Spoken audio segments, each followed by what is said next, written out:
Think we're live, Joe. Think so. I think so, Mike. How are you? Merry Christmas. I'm good. Merry Christmas to you. Happy New Year. I visited the cottage today, Mike. So I'm in a really good mood. That's right. Everybody's been talking about Heated Rivalry, the smash hit on HBO, which came from Crave, which was a Canadian company. And I had the director, Jacob Tierney, on my Sirius XM show. Hello, everybody joining us. I'm Michelangelo Signorile, host of the Michelangelo Signorile Show. Joe Sudbay, host of State of the States on Sirius XM Progress. And someone who's here with me on Substack Live a lot. Heated Rivalry, yeah, it's just become such a smash hit, and it is such a great romance, right? But it's very sexy. And the today, Friday, the 26th, is the season finale, and they've already been working on the next season. They got picked up, and it's one of those surprise hits. It's really great.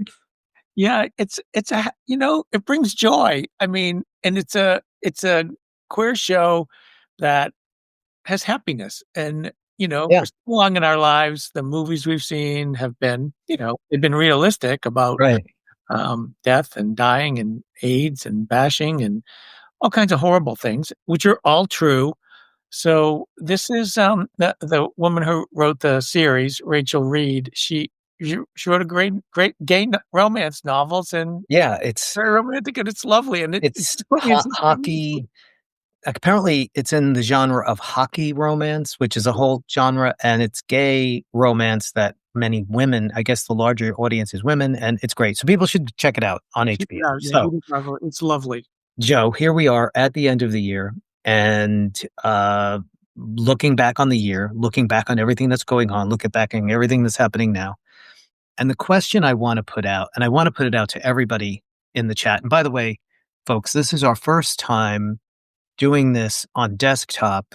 For those of you who might not know, when we did Substack Live before, we had to use our phones. And there was always that, time when somebody's phone died or whatever. And the chat was always really hard to kind of access. So if you have comments and you want to join the chat, please, because we could read it better, I think, right? Than on the phone, because it was always very difficult on the phone. So I want to ask everybody in the chat, and I want to ask you, Joe, uh, looking back on this year, and I want you to think back to the very beginning of the year. Did you think we would be at this point now where we see MAGA imploding at each other's throats, where we see Trump really on the skids, where we see Democrats surging?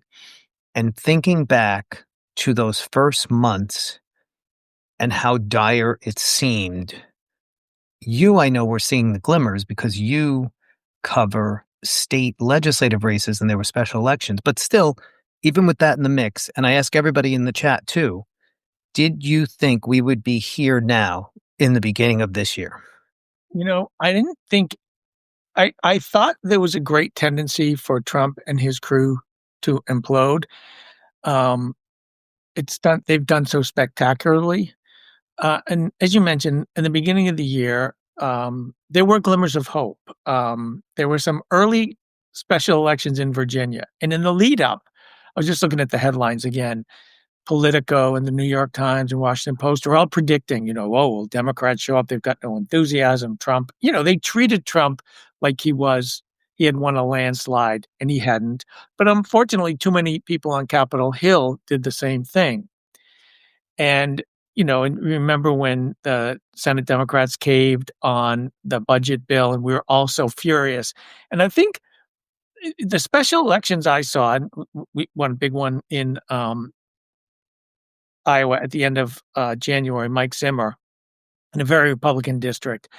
I think, and when the Democrats caved, we started seeing the fight back from outside the bubble. And I call it the bubble. There's a DC bubble where, Democrats are very ensconced in it, but there's that media, and they all feed off each other.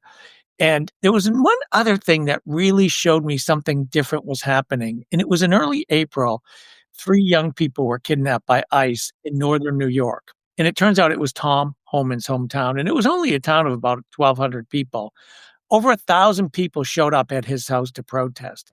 It was one of those indicators again that while inside the bubble, there was a belief that Trump was invincible and they were marching to, they're going to just, we'd been through the Doge cuts and everything like that. Also, remember April 1st was the election for the Supreme Court justice in Wisconsin, where Elon Musk was going to buy that election. And it turned out to be the biggest drubbing in one of the biggest drubbings in Wisconsin history in a very close race. So I feel like, there was a lot of fear, we all had a lot of concerns and a lot of fear. We knew how reckless and horrible they would be, and they have been, and many people are still living in fear, rightly so. But I feel like the embers were all there, and it really caught fire on our side, and we have pushed. And it wasn't coming from within the leadership of the party. It was all of us pushing them and pushing in elections and pushing in special elections and pushing in protests that really changed things. And shout out to all the people who showed up at No Kings and Indivisible for organizing it, because I think that's really helped change the dynamic. And we are in such a better place now. Still perilous. I mean, our Right. democracy is still in Yes. danger, but yeah. Yes.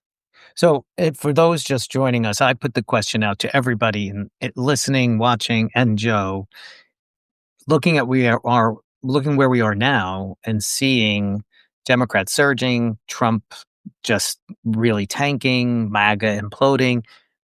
Did you think we'd be here at the beginning of the year? And Joe was talking about the glimmers of hope. I followed those glimmers of hope too, and I got it, but I was really, really worried. I know some of the people in the chat, Lori says, yes, I'm an attorney with the DOJ civil rights section in the early 1990s. When I saw the exodus from my wonderful old division, I knew it would be horrible. Other people are saying, no, I didn't, think we'd be here. I remember being really worried. And I was saying to you a lot on chat, are we going to survive? Yeah. Are we going to survive? Because what they were doing was fast and furious, and it was horrifying. And it was very different from Trump's first term in that, people always say he had people who controlled him or reined him in. And I'm not quite sure. I mean, yes, there were some of those people, but mostly he had people who really didn't know the mechanics of government in the way these Project 2025 people do. And they knew how to implement stuff very rapidly to destabilize things and take down government. Of course, he put Elon Musk in charge in creating that abominable agency, Doge. He was more willing to do reckless things, no one stopping him, but also he had the people who could do it. When I think, though, about what started to happen, and yes, no kings, the organizing, the outrage from people after they saw people being rounded up on the streets by masked thugs, that was all true. But I think Trump himself even sort of screwed up by if in his first term he brought in people who didn't understand government and politics, like say Rex Tillerson as the Secretary of State. This time he brought in only people who knew the interworkings of government, but no real political strategists, and they didn't understand how quickly this would create a backlash, nor did they care because they just wanted to rip things down. And the other thing I've been thinking about, I've said this throughout the year, but it's really becoming more and more true. He really screwed up by going for the tariffs right away when, unlike, say, Vladimir Putin or Viktor Orban, he did not come in. He really believed his own Kool-Aid. He drank his own Kool-Aid that he had this mandate. He did not come in as enormously popular. And he didn't do something right away to make everyone love him. Putin made sure people were dealing with, obviously, the fall of communism and then a very struggling young democracy in the 90s in Russia. And Putin comes in and he makes sure everyone gets a TV. in their living room. I always say this because Masha Gessen, who is now a, award-winning writer for The New Yorker, Masha was in Russia, uh, as a queer person under the assault of the horrible, anti-gay propaganda law, and, she would come on my show from Russia, from Moscow, and she would explain that, and she would say it very simply. How he got this power was he came in with enormous popularity because nobody had a TV, and everyone was able to get a TV in their living room. And when you think about what Viktor Orban did, the same thing. He made sure to put things in place, even if they were artificial, that made the economy better for people.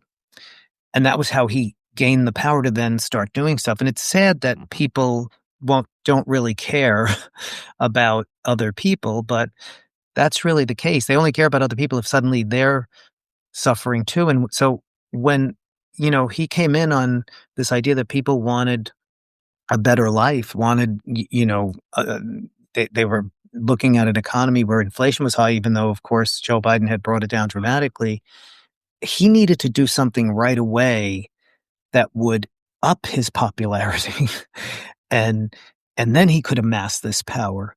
Instead, he went in the other direction and put in the tariffs, and then they're all sitting there, and I just wrote about this the other day, like, they were all in on the idea of the grift, but now they're looking at how the grift only worked for the billionaires. They didn't get anything, the economy's worse, and then they're feeling like, "Wow," and then they're rounding up all these people that in some cases include their own families or themselves, right, or their wives, and then, they're hurting their own kind. So, what did they get out of it? I think that's what started to unravel this, in addition to no kings, in addition to the organizing. Yeah, I think that's absolutely right. And Mike, it actually started on Inauguration Day. When you think back, Trump, the weather was gonna be fine in DC. There was not gonna be a snowstorm, it wasn't gonna be bad, but there wasn't gonna be a huge crowd, so they changed and they only they did the inauguration inside the Capitol Rotunda, which meant only the billionaires were there. So all these MAGA adherents who spent hundreds and thousands of dollars to get to DC to be on the mall for the inauguration were shut out. But who was inside? There's a famous picture of Bezos, Zuckerberg, and Elon Musk. They were all inside. And that's what this presidency has really been. Those have been the people who've been served by this presidency. The other thing that's really interesting, and I think, the two things, and you alluded to both of them, the tariffs and the mass deportations. Anyone who tells me they're surprised by it, I'm like, did you not pay attention? He talked about this endlessly, both of them. Both of them. Stephen Miller said the mass deportation was going to be the greatest infrastructure project ever undertaken in American history. The other thing we can't forget, too, is he did act like he had a mandate. And sure, he had the Senate, 53-47, and he had the House, but the House was like the slimmest of slim majorities. It was like 5 votes. And so it wasn't like they had, they did not have the mandate that everyone ascribed to him and that he fully believed he had, and the people around him fully believed that he had. And then he proceeded to do exactly what he said. Now, the one thing he did say, said a couple of things he was going to do on day one, and the war in Ukraine, still going on, it's horrible. And he's siding with Russia there. Also, there were signs all over. Everyone remember Trump lower prices, Kamala higher prices. He promised and promised and promised. And there was an element of the population that believed that, saw him as a businessman, kind of didn't Yeah. go back to the first term and what a disaster he was, and we're suffering economically. And he promised lower prices on day one. Now he gets pissed at people who talk about lower prices, calls it a Right, hoax, calls right. it affordability is a hoax. So again, just a reminder, and who has benefited, I think was the Times, New York Times over the past couple of days did a big story on all the grift. You wrote about it too. Who's making money? Those sons of his are making a lot of money. Jared Whole Kushner's making family. a lot of money. Even that young son who's like in college is making a lot of money. The people who've been pardoned are making a lot of money. And you know who got screwed too? A lot of the pardons that he's done, a lot of those folks had to give restitution to people that they defrauded or whatever. They're not getting that anymore. So he's like it just keeps going and going, and you realize how horrible these people are and how horrible he is. And the other thing I think that's important is they have no way out. The one who was supposed to Mm. be the savvy insider who was gonna keep the thing rolling was Susie Wiles, and we just saw her crash every single one of them. And so who's gonna wanna join this administration at this point when you know they're, it's in a spiral? And Trump just looks completely unhinged. Mike, over Christmas, he over Oh, Christmas, he sent out over 100 little of his tweets or whatever you call them on True Social.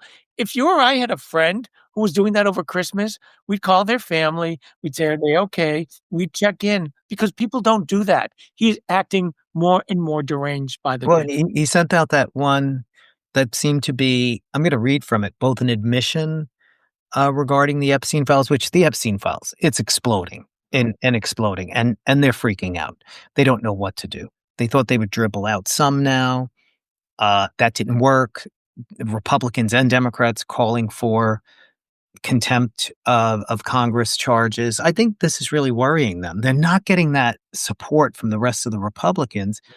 And so then they go, oh, well, we just found 1 million new documents. Wait a minute. I thought you had everything. There was nothing there, right? Now you found 1 million. I mean, it's going to take us a few weeks. And then they put out that stuff with Trump in it. Then they put out all these disclaimers. None of this is true. And then he puts out on Truth Social many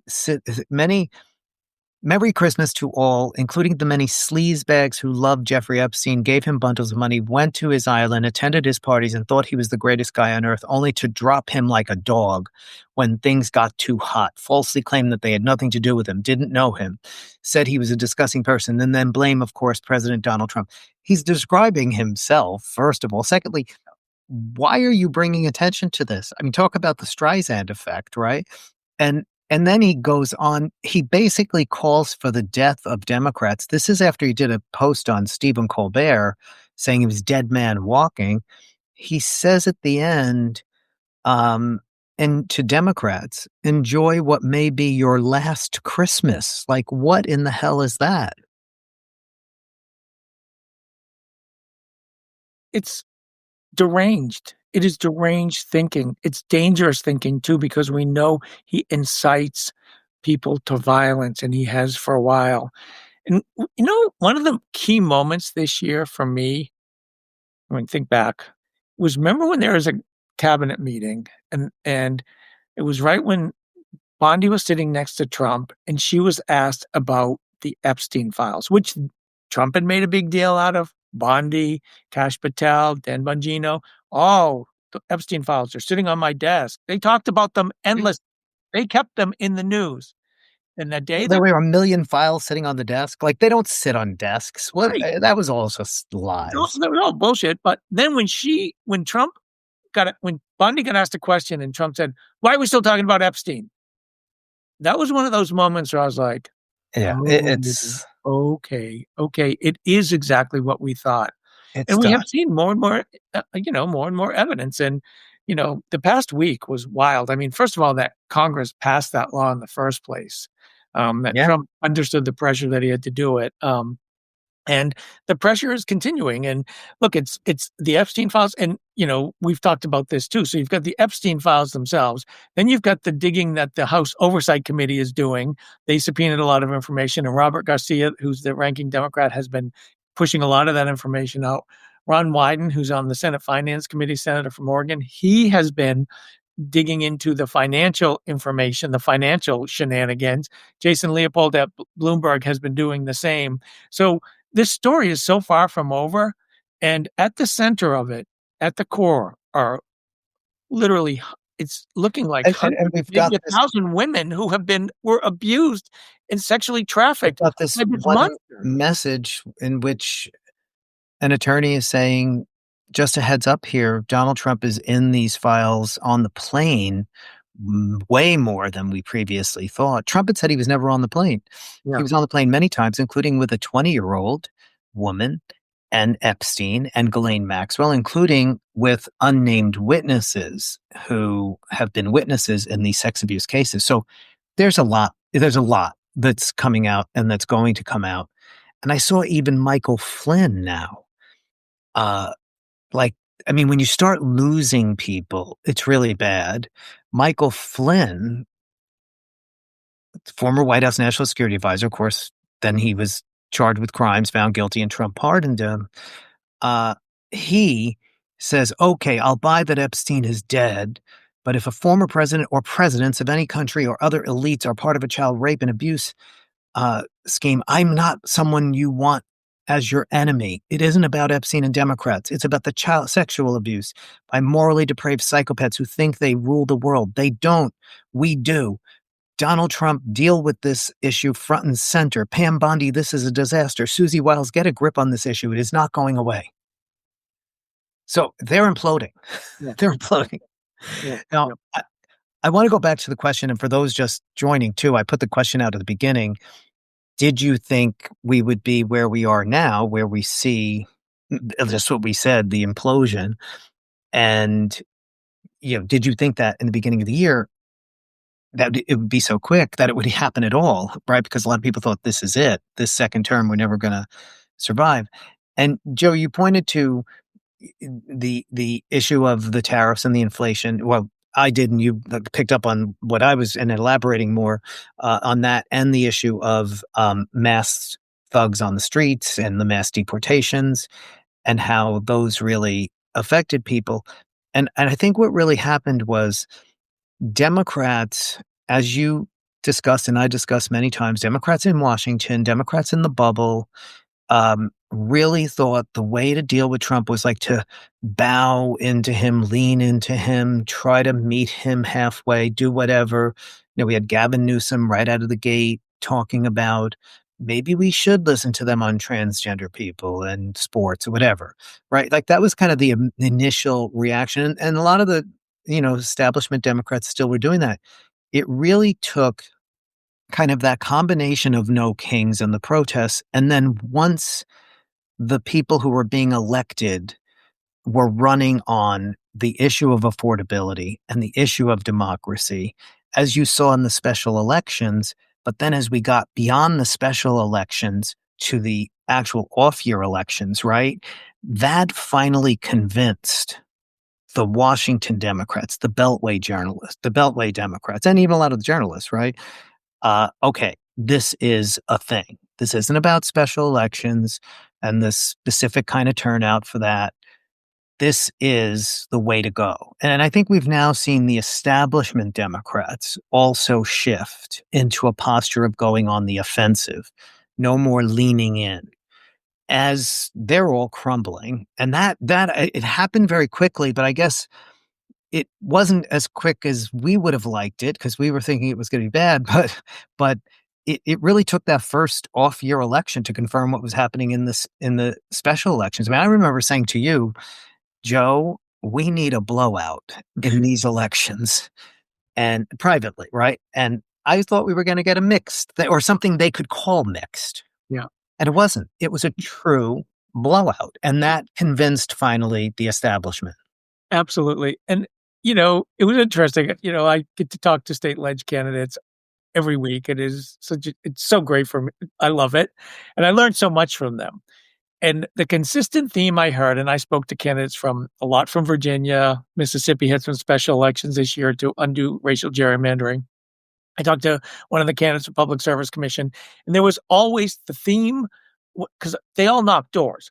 What are you hearing on the doors? And I always feel like that's better information. I mean, there's this DC establishment punditry and pollsters who whisper in the ears of Democrats and these centrists, and they're like, "Don't talk about this." And they always look through the lens of the last election. Mm-hmm. I'm like, "Okay, the last election is over, and I think you've all misread it, but let's keep going." And there was always the theme of affordability, and it manifested in different ways, whether it was housing, whether it was food, whether it was electricity, whether it was anything. But there was always the other kind of thread was the chaos and the crises that the president was creating. And people knew, like, there was an uncertainty and something just felt off. And on election day, that was such a terrific day. One of the things I think is important is the turnout in Virginia and in New Jersey. And I've mentioned this before, but was higher Hmm. Again, these are off-year elections, right? Not regular elections, not a midterm, not a presidential. The turnout for the governor's races in those two states was higher than the turnout in 2018 in those two states when they had senators at the top of the ticket. And that was the blue wave year. So think about that. That's Right. how and they were blowouts, as you said. Both of them won. Mikey Sherrill and Abigail Sperber won by 15 points. The whole campaign in Virginia was an anti-trans campaign, and I often feel like one of the things that happens in Democratic circles is there's always a culprit for why Democrats lost. And it's never the obvious reason. It's always it's the blame never goes to the people who made the strategic decisions or the people who made the most money. They always find a culprit, and it always involves punching down. This year it was the trans community from 2024, the trans community and immigration, when in reality it was inflation, it was the cost, and it was, some of the chaos that happened with Biden and sticking around. And there was a lot of uncertainty, and there has been over the past few years. So, Yeah, and it was still pandemic fallout. yes, Um, Biden, in retrospect, will be seen as having actually tamed inflation. You just could not give that to people's lived experiences because things were still too expensive. And Paul Krugman, the great economist, wrote a piece about how Biden actually, y- you know, was was narrowing the economic inequality gap, and it's now back to boom. But it was, wages were going up, and it was not what they're saying it is now, which is a K-shaped economy, where the only thing stabilizing the economy right now, keeping it just afloat, are rich people still spending, or wealthier people still spending, while everybody else is struggling. And it wasn't like that in the beginning of the Biden years. Things were changing, and that really did help us even to get out of the pandemic economic disaster more than quicker than other countries. It's I mean, looking at how Democrats now see 2026 as midterm elections that they can really galvanize people on. There's a new energy, and I think they're they're seeing also the Trump people, really desperate and lacking leadership, and Trump himself destabilized and his own mind just going. And that's where you're seeing all this infighting with Steve Bannon fighting Tucker Carlson, or this Tucker Carlson fighting, I don't even know who's again, Ben Shapiro fighting Tucker Carlson, Steve Bannon siding with him, Erica Kirk. They're all at each other's throats, Candace Owens, because there's no leadership. And then you had something that happened in the last few days, which I think is a really big deal. And that was the Supreme Court finally ruling in a way that puts a real clamp on Trump's powers in putting troops into the streets. Because that ruling the other day, I read it. I'm not a legal expert. Then I read all the legal experts' opinions of it. And even, the conservative ones, the liberal ones, they all agree. It really made it almost impossible for him to use the military in the streets, which I know a lot of people were afraid that's what they were going to do during the election next year. He would have to invoke the Insurrection Act. And to do that, there would have to be mass, crazy, wild violence, rioting, whatever. I mean, it just seems like on that issue, maybe the Supreme Court, you know, this was their big plan to be able to allow the president to fire the FCC chair and the FTC and all that. It was a part of a long-term conservative plan, but troops in the streets doesn't seem to be what they are going for. no, and what's really interesting about that is I feel like um, there's I feel like it's the court feeling the backlash too. Now, we all think, oh, the court's insulated and they're not, they don't succumb to public pressure. They've seen what they've done. They have granted him undue pressure. It all started with that Supreme Court decision that Roberts wrote giving the president immunity, and Trump's Right. taking full advantage of it, right? And all of a sudden, they've started to realize they're getting part of the blame. And I thought there was something really interesting in this. Now, remember a couple of weeks ago, um, they allowed just random stops, and Brett Kavanaugh wrote a piece talking about how it's okay if citizens get picked up because it's going to be quick and it's going to be, it's going to be fast. And, so Anil Kalhan, who's a law professor, dubbed that the Kavanaugh stop. And it became in a very quick, short amount of time. Unfortunately, because there have been so many Kavanaugh stops where U.S. citizens are stopped and detained, that it has become very much part of the narrative, right? Kavanaugh went out of his way to distance himself from Kavanaugh stops in an unrelated footnote. In So this decision about the troops in the streets, it yeah, was so yeah. weird. Yeah, so it really was, we both have friends who are kind of like, people we trust, like Mark Joseph Stern, who is on your show every week, who Right. revere.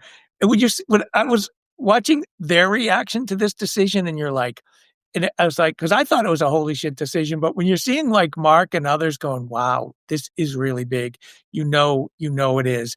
Mark called it a rare and remarkable defeat for Trump at the Supreme Court because they have given him everything he wanted. So we'll see where that goes, but I do think it sets up a conversation. I think the way the court has acted sets up a conversation that's got to be part of the discussion in 26 and 28. And there's two things I want to see. I want people to talk about accountability. I want accountability for the crimes that are committed, for the corruption that's committed. I don't want any of the next leaders from the Democratic Party to say, we need to move on, we need to get past this, we need to heal. No, we need accountability, or it will happen again because we didn't get the accountability after he tried to steal the election and launched a coup. We need accountability for all of them, for the crimes, for Stephen Miller, for all these ICE assholes. I want accountability. And I also want court expansion. We need to fix this Supreme Court because this is absolutely out of control. They're trying to do damage control right now. They have done the damage already. Yeah. I I think this is a really good point to elaborate on for everybody listening, and I think we have to drum it home over and over again. We're feeling more united. We've had big wins. Trump is on the ropes. He can do a lot of damage, there's no question. But Democrats really have, I think, the full force of the American people behind them now. And, none of us wants to jump out too far to 2028. And I don't even want to say who should be the candidate, or I hope there's as many people running as possible. But we have to demand that we see the accountability that you're talking about and the kind of urgency and you know refusal to accept the status quo that we saw here, quite frankly, because there will be a lot of people who are going to say, okay, let's just go back to nominating both Republican and Democratic people on the Federal Trade Commission. Let's go back to doing it this way, doing the way it was always, what we saw Merrick Garland doing. And we can't do that. The next president needs to come in and fire everyone at the FCC, fire everyone at the FTC. All of these. Now that the Supreme Court has said that you can do that a president can do that, the next president needs to come in. And there'll be a real urge, there'll be a real resistance to that in the Democratic Party. They'll say, we're going to go back to, a president who's going to nominate a Republican as defense secretary, right? No. We need to wrestle back before we get back to something of the norms of old, which I don't know that we ever do. We need to wrestle back all of this, take all this power back that they've taken and use the powers that the Supreme Court has now given the presidency, because it's lurched so far to the right. And I really want to see people organizing in that way fiercely as we move forward past the midterms into the 2028 elections and beyond.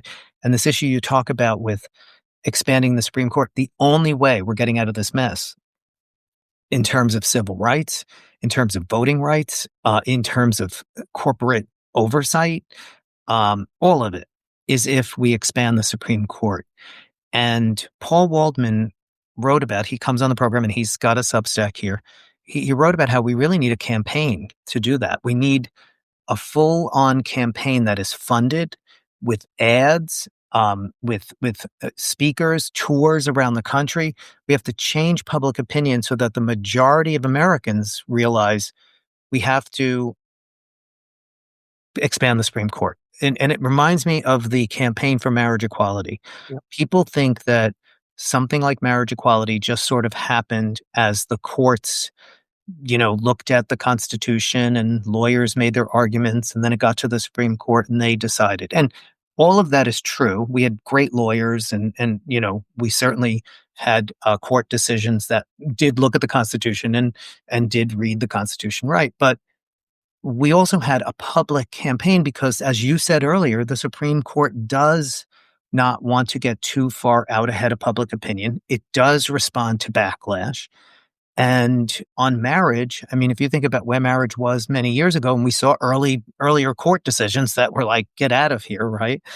Uh, because the public support wasn't there. And Freedom to Marry, the group that really pushed for marriage equality, they had Evan Wolfson leading, an attorney, and of course he made the cases and he led the charge. But they also did a public campaign and ads, and town halls around the country, and speaking out, and convinced Americans that they should support marriage equality, so that the Supreme Court, and the other courts were not getting out far ahead of public opinion, so they didn't feel like they were doing something radical.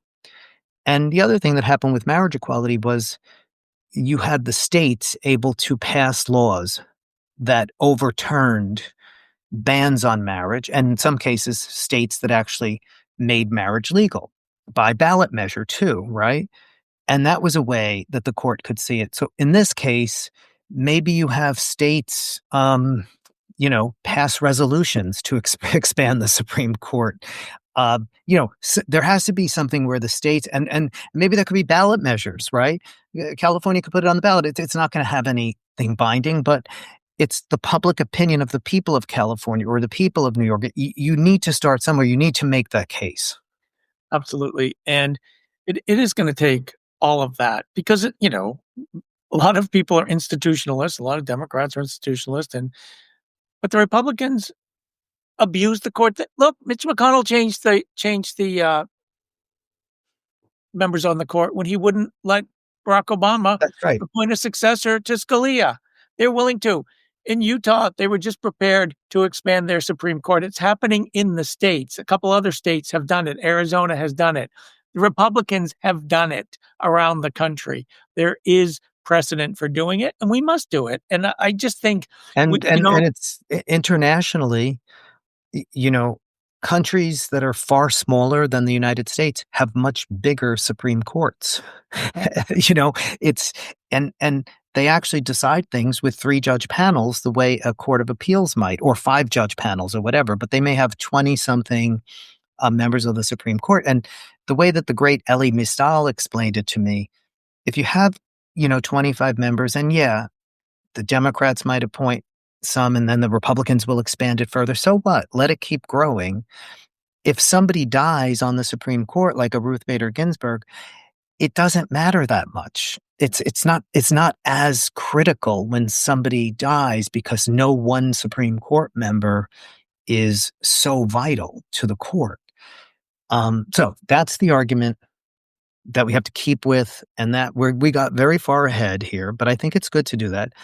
But as we end this, sort of in the near term, wrapping up, how do you feel now? Because we talked at the beginning about what it was like at the very beginning and how we felt. How do you feel now? And what should people be thinking about just moving ahead in the next few months as we start out the new year? Yeah, I think I'm still nervous and I'm still worried. And I know there are people who live in fear around this country. We still see horrible We're attacks still seeing deportations and horrible things happen. And we know that, women around this country are dying because they can't get the health care because of what the Supreme Court did and what their states did to ban abortions. And we know that people are suffering economically. But I do feel like there's a light at the end of the tunnel. And, we're going to have a lot of special elections this year. So make sure if you, if you live in a community with a special election, make sure you're voting. But there's a couple things. Looks like, in Texas is always a heartbreaking state, right? Texas has a full slate of candidates for their state legislative races for the Senate and the House. That's huge. That's what happened in Virginia this year. They had 100 for 100. North Carolina, the same thing. And the understanding, but part of the reason those numbers were so high in Virginia was because there were candidates everywhere. So support your local candidates. That's important. And also, look, I think Donald Trump is dangerous. We just saw what he did in Nigeria in the name of Christianity, which is just scary as Which, shit. by the way, I just want to point out because I posted it on Blue Sky, 2 Washington Post articles, one next to one another. One focused on Nigeria and how he did these airstrikes to save Christians who are under attack, and the other story about how they're deporting all of these people who had protected status back to Burma, most of whom are Christians who will be punished once they are sent back and will face violence.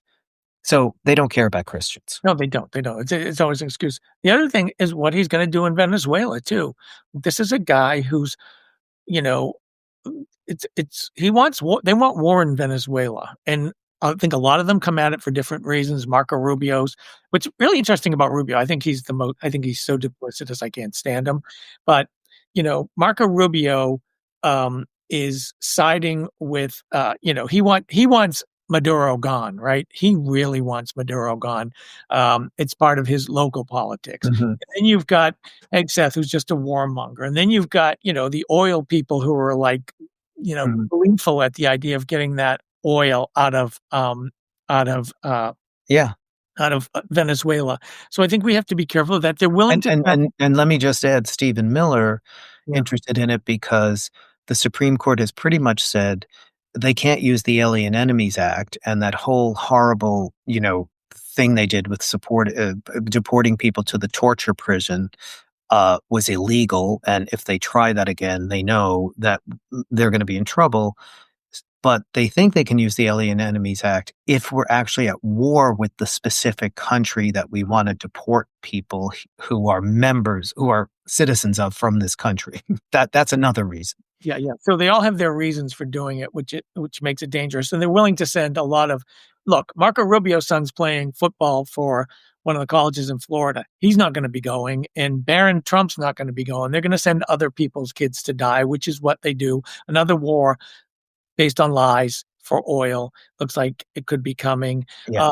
It's going to be interesting to see how Congress handles that because they know it will be wildly unpopular, and it is. The polling showing it's wildly unpopular because Trump hasn't made the case for it, of course, because he doesn't know how to make a case to anything to the American people. So, you're gonna. I think that's the other thing to watch is the backlash he starts getting from Republicans on Capitol Hill, and how many, if they stick around. I mean, look what happened to Elise Stefanik. I mean, you get too close to Trump, And your yeah. career is destroyed. So, I think those are the things I'm going to keep an eye on as we roll into 2026. Yeah, and Trump's health. That is the wild card that could Yeah, throw everything into more chaos. His yeah. mental decline, his physical decline, MRIs for who knows why.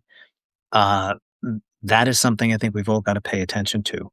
Joe, I want to thank you for this whole year keeping me sane on Sirius XM Progress. But of course, as friends, we're really good friends. We're best friends. We're online all the time chatting. And I want to say the same thing to all the listeners, all our subscribers here on Substack too, because they kept me sane as well. It was always great to have this community, and I feel like people help to make a difference, and we feel like we're in a different place, and that's a great thing. Mike, I feel the same way. First, thank you um, for all you do and for every day. I listen to you every day. Sometimes I get to sit in for you, but it really helps, and the listeners help. And it really matters. And I'll just close on this. I did live coverage on SiriusXM during the No Kings rallies, both the one in June and the one in October. And I've always loved guest hosting. Those days were amazing because we had callers from all over the country. We weren't getting the big city calls because you couldn't get through if you're in a big city. But we had people calling from upstate Michigan, from Florida, and so many that would say, "I'm in really red Florida. I'm in really red Texas. I'm in really red Oklahoma. I can't believe the size of the crowd, and more people keep coming, and then everyone's honking as they're going by." So, you know, we all need that for each other too, and I think that's been really important, and that's what we need going into 26. Absolutely. And I want to thank everybody who's in the chat with this whole new system now. With doing it on desktop, I can read the comments. Troy, thanks for just addressing SCOTUS expansion. Kelly says, I never miss your shows. Some of the other names, people we know, Sakina, I hope that he doesn't get us all blown up before Dems get back in control, something we should be thinking about too. Thanks for reminding us of all of that. I'm going to be on the air, by the way, to everybody who's listening and is a SiriusXM listener. I'll be on the air Monday and Tuesday before New Year's Day and New Year's Eve, and on the Friday. And Joe, you're going to be guest hosting on Dino Vidala's show next week. Yeah, Monday and We're on Tuesday. live between the holidays. Everybody should. Usually I'm not, but I am. So make sure you join us there. And of course, Joe will be on right after me every day. Yeah, and I have State of the States this weekend. It's there are special elections. There's a special election next Tuesday in Iowa state senate race. Wow. So there's a lot happening. There's a couple of special elections on January 6th. So yeah, make sure you're paying attention. And like I said, I love doing State of the States. It's the thing that just makes me so happy doing that show and lifting up It's those such a voices. great show. It's so important, and it's like the canary in the coal mine. You're Yeah. giving us all the clues of what's going to happen, and you've spoken to all these people who really gave us the sense of what was going to bring the Democrats to victory. So thanks for that, and thanks to everybody for tuning in today, and being part of the conversation. And we will see you all next week on the radio, but of course, many of you next year. Happy New Year to everybody. Yeah, Happy New Year.